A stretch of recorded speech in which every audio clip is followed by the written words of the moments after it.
Hello friends, welcome to my YouTube channel all exam जी की अड्डा। आप सभी का इस चैनल पर हार्दिक अभिनंदन है। दोस्तों, आज का जो टॉपिक है वो डिजिटल करेंसी के बारे में है कि डिजिटल करेंसी क्या है और गवर्नमेंट इसको क्यों लाना चाहती है, उसके क्या फायदे हो सकते हैं, उसके क्या संभावित नुकसान भी हो सकते हैं। तो इसके बारे में हम आपको कंप्लीट लेक्चर देने वाले हैं। वीडियो के अंत तक बने रहिएगा, कंप्लीट वीडियो को देखिएगा।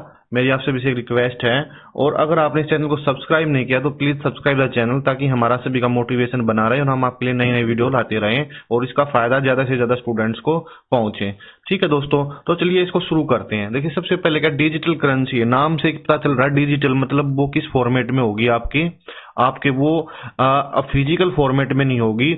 उसका जो स्वरूप होगा वो आपके किसी वॉलेट में, किसी अकाउंट में होगा। ठीक है दोस्तों, तो अपने फिजिकल करेंसी को आपको पता ही है, जैसे रुपए होते हैं आपके पास, कागज का एक नोट है, उसको हम क्या बोलते हैं, उसको फिजिकल करेंसी बोलते हैं। और अगर वही पैसा जो आपके बैंक में पड़ा है वो उसका डिजिटल फॉर्मेट है। ठीक है, जब तक कि आपके पास वो कन्वर्ट कैश में ना हो जाए, आपके वॉलेट में पड़ा हुआ है वो क्या, उसका डिजिटल फॉर्मेट है। डिजिटल करेंसी हमारे पास एट प्रेजेंट टाइम और भी है, जैसे क्रिप्टो करेंसी है। क्रिप्टो करेंसी भी क्या है, डिजिटल करेंसी है।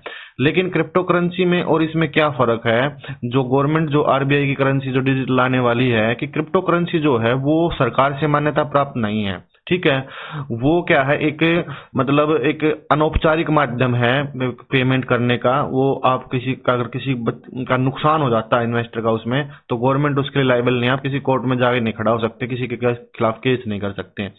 तो देखिए, उसके बहुत सारे नुकसान है। तो गवर्नमेंट भी चाहती थी कि भाई इन सभी चीजों को दूर किया जाए, क्योंकि इसका आगे आने वाले समय में अर्थव्यवस्था पे बड़ा नुकसान हो सकता है।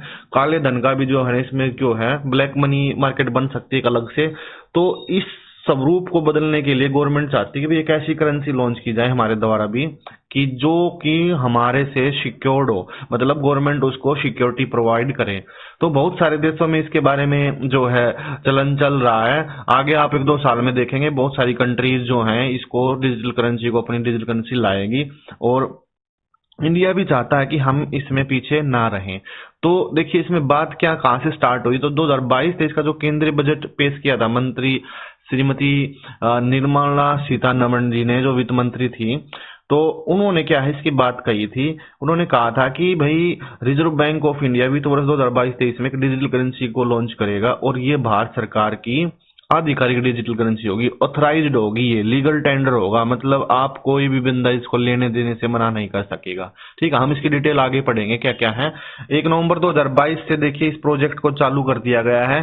कुछ सिलेक्टेड शहरों में और कुछ सिलेक्टेड बैंकों को सिलेक्ट किया गया है। इसमें 9 बैंकों को सिलेक्ट किया गया है जो कि इसके माध्यम से अपना पेमेंट सेटलमेंट करेंगे। अभी जो है ना, इसको होलसेल में लागू किया है। 2 तरीके की होती है, देखिए जी, होलसेल और रिटेल। होलसेल जो फॉर्मेट है वो बैंकों के आपसी ट्रांजैक्शन के लिए होगा, और रिटेल जो फॉर्मेट है वो जो होगा वो आम पब्लिक के लिए रहेगा। तो देखिए क्या है डिजिटल करेंसी, मैंने मोटा तौर पे आपको बता दिया है। अब आगे पढ़ते हैं इसके बारे में कि ये क्या है। देखिए, सेंट्रल बैंक डिजिटल करेंसी, इसका नाम क्या होगा, CBDC, central bank digital currency. मतलब ये किसकी करेंसी है, सेंट्रल बैंक की करेंसी। सेंट्रल बैंक इंडिया में कौन है, आरबीआई है। तो भारतीय रिजर्व बैंक द्वारा जारी की गई एक डिजिटल करेंसी होगी। सेकंड क्या है, यह 2 तरह की होगी, CBDC wholesale and CBDC retail. Wholesale जो होगी वो होगी जो फाइनेंशियल इंस्टीट्यूशंस है उनके बीच में जो ट्रांजैक्शंस होगी, उनके बीच में ट्रांजैक्शन करने के लिए होलसेल करेंसी का यूज किया जाएगा। और जो रिटेल करेंसी होगी वो आप और आम पब्लिक के लिए होगी। ठीक है दोस्तों, अभी बात आती है कि इसमें अभी होलसेल में जारी किया गया, मैंने इसको बता ही दिया। 4th पॉइंट क्या है, सरल शब्दों में कहें तो सीबीडीसी भारतीय रुपए का एक डिजिटल रूप है। जो आपका फिजिकल फॉर्म है, आपके जेब में 100 रुपए पड़े हुए हैं, आपके पास फिजिकल फॉर्मेट नोट, आप इसको देख सकते हो, वो फट भी सकता है आपके, अगर बाहर इसको निकालेंगे डालेंगे तो देखिए उसका फिजिकल फॉर्मेट आप उसको देख सकते हैं। लेकिन ये एक डिजिटल फॉर्मेट होगा, आपके वॉलेट में पैसा रहेगा। ठीक है, और उसी को हम डिजिटल फॉर्मेट करेंसी कहेंगे। इसे सेंट्रल बैंक द्वारा नियंत्रित करेगा, कंट्रोल कौन करेगा, आरबीआई करेगा।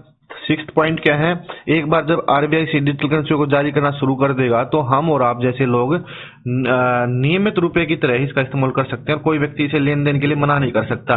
भाई देखिए, सबसे इंपॉर्टेंट पॉइंट क्या है, कोई व्यक्ति इसको लेन देन के लिए मना नहीं कर सकता, क्योंकि एक डिजिटल फॉर्मेट करेंसी है और आरबीआई के द्वारा ये अप्रूव्ड रहेगी, लीगल टेंडर है ये। आप ऐसा नहीं कि आपने कोई देना चाह रहा है आपको पेमेंट, अब मैं किसी को देखिए, मान के चले मैं किसी से चीज खरीद के लाया, मैंने कपड़ा खरीदा और मैं उसको बोल रहा हूँ कि जी मैं आपको पेमेंट करूंगा यूपीआई के माध्यम से, ऑनलाइन पेमेंट करूंगा, तो ये भी एक तरह का क्या है, वो गवर्नमेंट से अप्रूव्ड है, उसको मना नहीं कर सकता वो। ठीक है भाई, आप रिक्वेस्ट कर देता भी मैं कैश नहीं लूंगा, तो आप कैश उसको ना दे के आप पेमेंट ऑनलाइन पेमेंट दे कैश दे सकते हैं। लेकिन इसमें भी क्या ऐसे ही होगा कि भाई लीगल टेंडर रहेगा, ये करेंसी है, आप उसको मना नहीं कर सकते, कानूनी रूप से वैध है, कानूनी मान्यता प्राप्त और लीगल टेंडर है।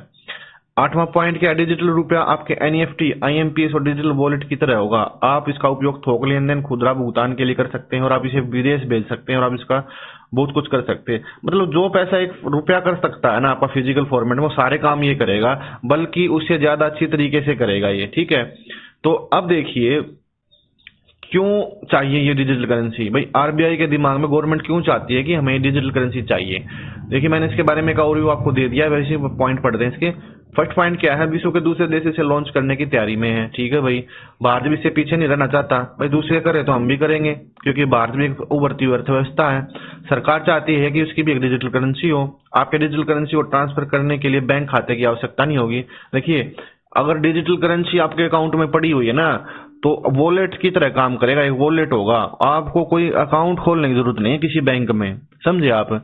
जिस तरीके से देखिए जो आपका ये दूसरे ऐप है मनी ट्रांसफर के, जैसे कि आपका भीम ऐप है, फोन पे है और दूसरे कोई भी ऐप है जिनके माध्यम से आप ऑनलाइन पेमेंट करते हैं, उसके लिए सबसे पहले क्या चाहिए, आपका एक अकाउंट होना जरूरी है बैंक में, तभी आप क्या उन पे लॉग इन करके अपनी डिटेल भर सकते हैं।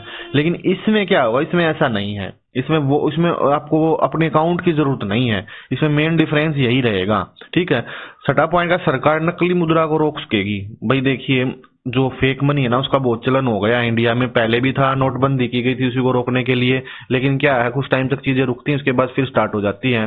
तो डिजिटल करेंसी क्या होगा, डिजिटल करेंसी फेक करेंसी कहाँ से होगी भाई, डिजिटल करेंसी आने के बाद ठीक है नोट ही नहीं छपेंगे, सरकार का नोट छापने का पैसा बचेगा। नोट छापने के लिए बहुत पैसा लगता है, जो नोट छपाई में जो कागज यूज होता है ना बहुत हायर क्वालिटी का होता है दोस्तों, वो उसको सारा का सारा क्या है वो बहुत पैसा खर्च होता है उसके ऊपर। नोट की छपाई, नोट कट फट जाते हैं, गवर्नमेंट उसको बदलती भी है। ठीक है, हर एक साल बहुत सारे नोट रद्दी में डाल दिए जाते हैं, उनके दोबारा नए नोट जारी किए जाते हैं। तो क्रिप्टो करेंसी के ऑप्शन के लिए, क्रिप्टो करेंसी एक बहुत बड़ा खतरा है, जैसे कि तो इसके लिए मतलब भाई इसकी कोई आम पब्लिक के लिए भी खतरा है, लोग पैसा ज्यादा कमाने के लिए इसमें इन्वेस्ट कर देते हैं, लेकिन क्या है इसका, इसमें रिस्क है, मतलब कहने की बात ये है क्योंकि ये गवर्नमेंट के द्वारा अप्रूव्ड नहीं है।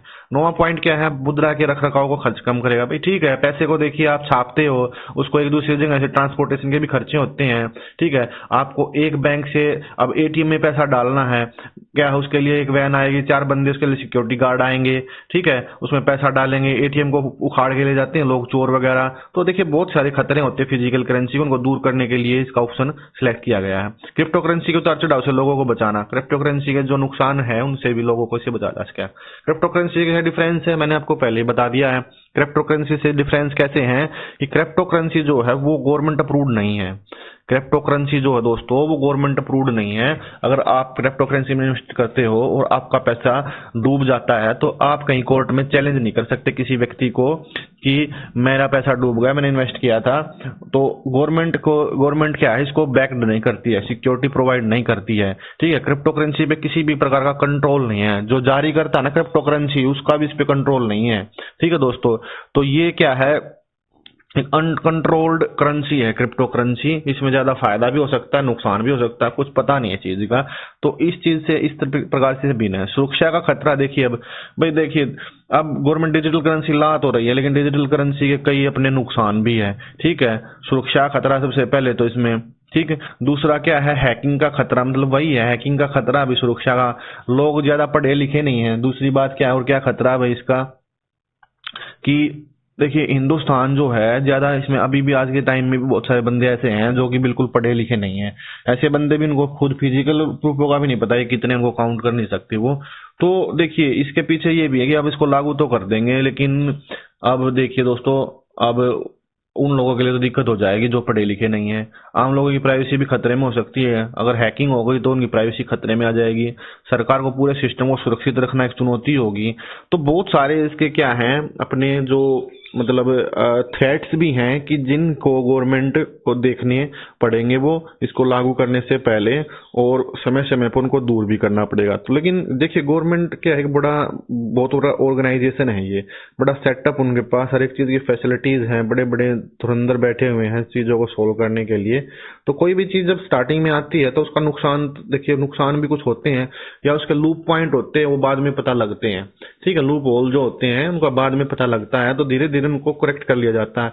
रही बात कोई नई चीज जब आती है मार्केट में तो लोगों के बीच में क्या थोड़ा डाउट तो होता ही है। अब जैसे स्टार्टिंग में डिजिटल पेमेंट का ऑप्शन आया, भाई आप मतलब ऑनलाइन पेमेंट कीजिए, लोग हिचक रहे थे इससे कि भाई ऑनलाइन पेमेंट कैसे करेंगे।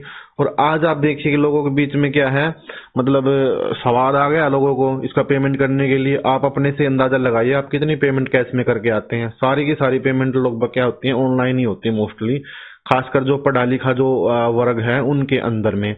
तो ये भी एक क्या है, धीरे धीरे लोगों के बीच में फेमस हो जाएंगी चीजें। और जो फिजिकल करेंसी के जो नुकसान है, और जो जैसे कि ब्लैक मनी है, टेरर फंडिंग हो जाती है भाई, तो उन चीजों को भी क्या है रोका जा सकेगा। तो गवर्नमेंट क्या जाती है, एक स्टेप है ये, धीरे धीरे क्या है डिजिटलाइजेशन की तरफ एक ये स्टेप है जिसमें गवर्नमेंट सक्सेस होगी।